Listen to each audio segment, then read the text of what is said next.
동남아, 남미에서 생산 채집된 열대어들은 어떤 과정을 거쳐서 소비자에게 도달하는 걸까요? 오늘은 열대어 도매상의 싱싱한 물고기들 중 대표적인 24가지 물고기들을 구경해보고 여러분이 몰랐던 수입 및 도매 과정의 6가지 이야기들을 해드리도록 하겠습니다. 예를 들면 도매상은 얼마나 저렴한가 같은 이야기들이요. 그럼 출발합니다.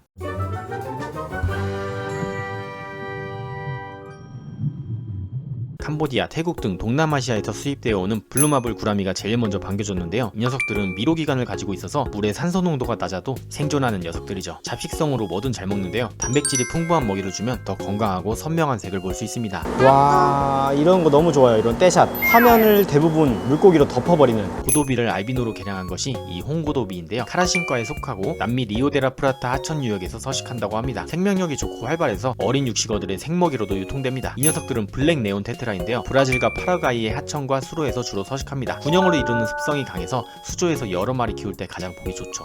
여기 보면 안시들 바글바글해요. 안시 같은 경우에는 원체 이제 안전자산이라고 해서 원체 잘 팔리잖아요. 도매로 받고 하시기 좋은 물품이라서 이렇게 가득가득 있는 것 같습니다. 아, 이 친구들도 군형을 이루는 게 너무 귀여워요. 귀여워. 이런 것도 약간 동네에서 인기 많을 만한 그런 어종인 것 같습니다. 펭귄 테트라라고도 불리는 산타마리아인데요. 은빛 몸체에 검은 세로줄이 꼬리까지 이어지며 펭귄과 닮았다고 해서 이름이 유래되었습니다. 친구들 제가 구피천에서 잡았던 친구들이죠. 뭐 손가락 넣으면 거의 물겠는데요. 거의 물 것 같아요 진짜. 니그로라고도 불리는 컨빅트 시클리드인데요. 원산지는 중미이며 강한 번식력으로 요즘 구피천에 엄청나게 퍼져있는 녀석들입니다. 몸의 무늬가 죄수복을 닮았다 하여 컨빅트 시클리드라는 이름이 붙었죠. 실버바브도 엄청나게 많았습니다. 와, 얘네들 모기 반응 봐. 살아보니까 달려들잖아요. 야, 건강 상태 엄청 좋은 것 같아요. 태국, 캄보디아, 베트남 등 동남아시아의 논과 같은 지역에서 주로 발견되는 실버바브는 논에서 자연적으로 번식하며 농부들에게 추가적인 식량 공급원이 되기도 합니다. 백설공주 시클리드들도 와, 뭔가 이 물살도 타면서 모여가지고 얘네들이 이렇게 또 손을 갖다 대면은 막 움직이는 애들 중에 하나거든요. 전반적으로 애들 상태가 되게 괜찮은데요. 또 막 도매상이라고 하면은 뭔가 막 물고기 상태가 그렇게 좋지 않다 이런 인식이 있는데 그게 맞지가 않는 게 사실 여러분들 동네에 있는 수족관에 있는 것들도 다 도매상에서 온 거거든요. 이렇게 건강한 아이들이 옵니다. 수입상의 역할. 열대어가 여러분의 집으로 가는 과정은 수입상, 도매상, 소매상, 소비자의 과정을 거치는데요. 이 과정은 수입상이 외국에서 열대어를 구매하여 국내로 들여오는 것부터 시작됩니다. 국내 도착 후 검역 절차를 밟게 되는데 정밀 검역이라도 걸리는 날에는 검역장에 몇 일씩 생물들이 묶여 있어야 하기에 수입상들은 굉장한 리스크를 감수해야 합니다. 그리고 이 과정을 마치면 도매상으로 생물을 보내주죠. 수입 운송비. 운송비는 국가별 어종별 산정 방식이 다른데요. 무게로 책정하는 곳도 있고 박스로 책정하는 경우도 있습니다. 대부분 무게로 책정하죠. 그러다 보니 운송비를 줄이기 위해 정말 작은 봉지에 패킹되어 들어오는 경우가 대부분입니다. 파충류는 가볍기 때문에 운송비가 적게 들지만 열대어는 물 무게 때문에 운송비가 많이 드는 단점이 있습니다. 예, 지금 수입 박스가 들어와가지고 이제 수입을 좀 까는 겁니다. 얘는 어느 나라에서 온 거예요? 태국 스리랑카 근데 여기 왜 물을 더 넣으시는 거예요? 수입 들어올 때 얘네가 이제 가스가 많이 차요. 이쪽 물에 맞춰주려고 물 한 바가지. 네, 이렇게 해서 한번 한 시간 정도 있다가 풀어요. 얘는 왜 풀어주세요? 지금 바로 잡아야 돼요.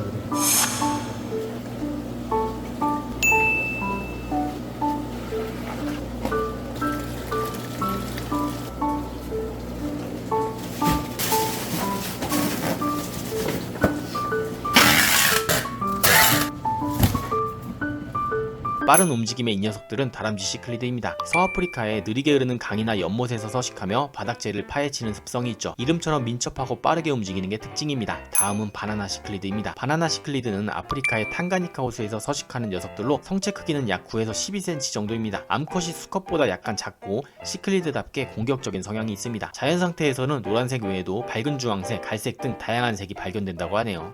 야, 애플 스네일 밭입니다. 애플 스네일 밭. 거의 바닥재 반, 애플 스네일 반. 와. 여기 보면 엔젤피쉬들도 이렇게 있어요. 엔젤피쉬 언젠가 키워야 되는데 이 촬영을 하다 보니까 진짜 이 충동이 끊이지가 않네요. 수족관의 필수 어종인 금붕어도 잔뜩 있었는데요. 오란다들도 종류가 많고 아주 건강해 보였습니다. 너무 귀여운 HB 화이트 구피들 바글바글하죠. 저의 첫 고정 구피, 제가 정말 좋아했던 HB 화이트 구피들도 보입니다. 야, 스컷들만 모아놓으니까 정말 약간 크리스마스 트리 같고 화려한 느낌이 있네요. 쌍으로 있는 어항도 물론 멋졌습니다. 이외에도 다양한 구피들이 많이 있더라고요. 국내 양식장에서도 많이 번식되는 미키마우스 플래티도 굉장히 많았는데요. 구피, 몰리, 테트라 등 평화로운 성격의 소형 열대어와 함께 키울 수 있으니 참고하세요. 태국, 라오스, 캄보디아 등의 강과 호수에서 발견되는 레인보우 샤크인데요. 지금 보시는 종은 알비노입니다. 커질수록 동족 간에도 서로 괴롭히고 타종도 집요하게 괴롭히죠. 특히 지느러미가 긴 종에게 더욱 집착하는 성향이 있고 길이는 최대 15cm까지 크지만 체구도 함께 커지기 때문에 입양하실 때 참고하셔야 합니다. 개인 수입도 가능한가요? 개인도 수입이 가능한데요. 현지 업체와 커뮤니케이션도 해야 하고 운송비, 검역 등의 문제는 물론 리스크도 커서 웬만하면 업체를 통해 진행하시는 걸 추천드립니다. 개인 수입을 해본 분들의 말에 의하면 정말 할 짓이 못 된다고 하더라고요.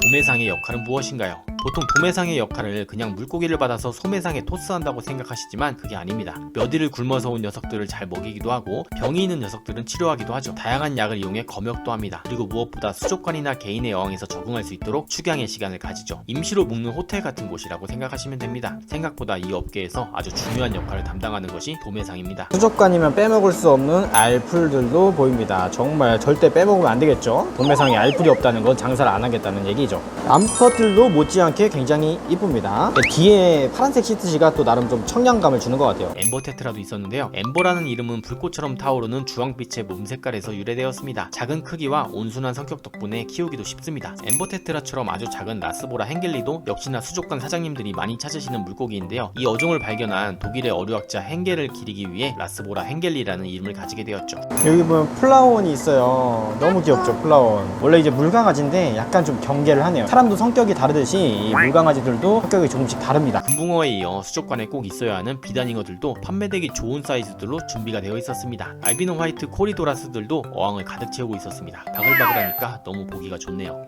그 외에 인디언 보거도 있었고요. 블랙고스트도 보였는데요. 아마존 지역에서는 이 물고기가 죽은 자의 영혼과 연결되어 있다고 믿으며 이를 고스트라는 이름으로 부르기도 한다네요. 도매상의 고객은 누구일까요? 기본적으로 도매상은 사업자가 있는 소매상들만 구매가 가능합니다. 요즘은 온라인을 통해 도매 가격으로 열대어를 판매하는 곳도 꽤나 있고 이런 사이트들은 사업자 인증을 통해 도매 가격을 확인할 수 있도록 하고 있죠. 온라인 도매물은 다양한 어종을 손쉽게 비교하고 구매할 수 있는 장점이 있지만 생물의 상태를 직접 확인하기 어려운 단점도 있습니다. 그래서 깐깐한 사장님들은 도매상에 직접 방문해서 한 마리씩 골라가시죠. 가격이 얼마나 저렴한가요? 어종에 따라 다르지만 소매가 대비 약 30에서 50% 저렴합니다. 그리고 업체에 따라 대량 구매 시 추가 할인을 받을 수도 있죠. 다만 최소 구매 수량은 제한이 있을 수도 있습니다. 한두 마리로는 도매가 혜택을 못 받을 수도 있다는 말이죠. 이렇게 해서 비즈아쿠아 도매상을 구경하며 수입과 도매 이야기를 해봤는데요. 궁금증이 좀 풀리셨나요? 여러분들에게 유익한 채널이 되고자 요즘 열심히 공부하면서 대본을 만들고 있는데 도움이 좀 되셨으면 좋겠네요. 그럼 오늘은 여기까지 하도록 하겠습니다. 즐거운 하루 되세요. 물뽀.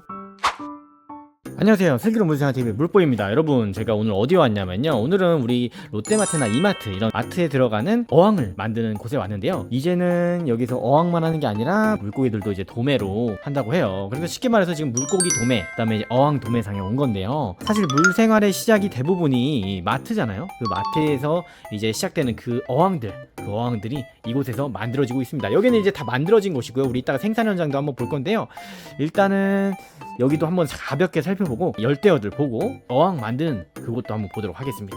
우리 물생활 좋아하시는 분들이야 익숙하겠지만 이렇게 큰 어항들도 있어요. 저는 그로비타 어항 이렇게 큰 거 처음 봤네요. 용품들도 굉장히 많습니다. 거의 마트에서 많이 본 것들 여기서 보니까 굉장히 익숙하고 반가워요. 사실 이런 것들도 사실 일반 수족관에 많이 없잖아요. 마트에 많이 있고 이런 도매들 우리 익숙한 것들 굉장히 많이 있습니다. 그리고 뭐 어느 수족관이나 있는 이제 그로비타 사료들도 이렇게 있고요. 주문 수조들 아, 만드는 곳이에요. 그래서 이제 뭐 수족관 개업, 각 뭐 홈플러스, 이마트 이렇게 뭐 구성을 할 때도 그렇고 네. 주문 제작, 용을 키우기 위한 수조, 특수 수조, 자기 방 안에 딱 맞는 수조 그런 것들 만들어내는 거죠. 이게 마트로도 가나봐요. 여기서 만든 게. 마트에 뭐 개업할 때 네. 딱 장식장 같이 짜야 되잖아. 그런 거 다 여기서 짜서 나가는 거야. 그 디지털에 값을 주면 얘네들이 다 자동으로 다 잘라내고. 그런 거 이렇게 뭐 아크릴도 자르고 나무도 자르고 싹 다 자르는 거. 아, 여기 잘린 것들이 있네요. 자르는 것들. 이제 이쪽에 보면은 마트로 나가는 그런 이제 축양장들과 어항들도 있습니다. 여러분들 이제 마트에 가면 있는 어항들, 예, 다 여기서 오는 거예요. 만들어진 것들은 이제 화물을 통해서 전국으로 가게 되는 거예요. 아, 이불을 또 이게 혹시 파손될까봐. 아, 부닥치고 망가지고 그러면 기스나는데 뭐 그러니까. Our hearts beat to the city streets. We began to feel the fire. We rise like tall buildings as the chemicals they take us higher. The night's young and it's just begun as she puts her hand in mine. chase the night.